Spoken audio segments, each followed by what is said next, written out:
What is the least common multiple of 36 and 12? So, and they say another way to say this is LCM in parentheses 36 and 12. And this is literally saying what's the least common multiple of 36 and 12?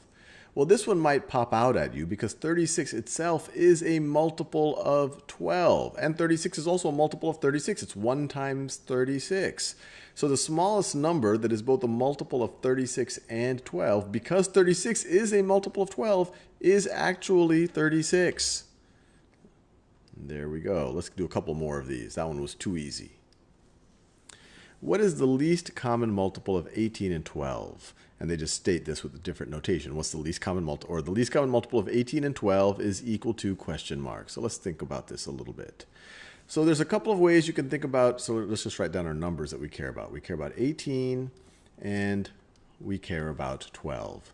So there's two ways that we can approach this. One is the prime factorization approach. We can take the prime factorization of both of these numbers and then construct the smallest number whose prime factorization has all of the ingredients of both of these numbers, and that will be the least common multiple. So let's do that.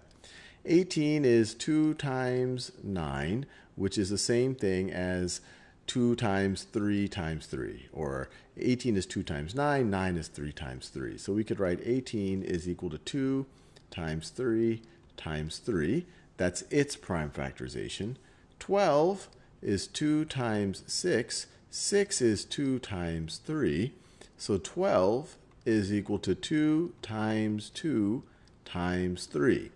Now the least common multiple of 18 and 12, let me write this down. So the least common multiple of 18 and 12, 18 and 12 is going to have enough prime factors to cover both of these numbers and no more, because we want the least common multiple or the smallest common multiple.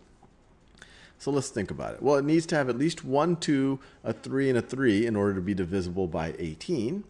So let's write that down. So we have to have a 2 times 3 times 3. This makes it divisible by 18. If you multiply this out, you actually get 18.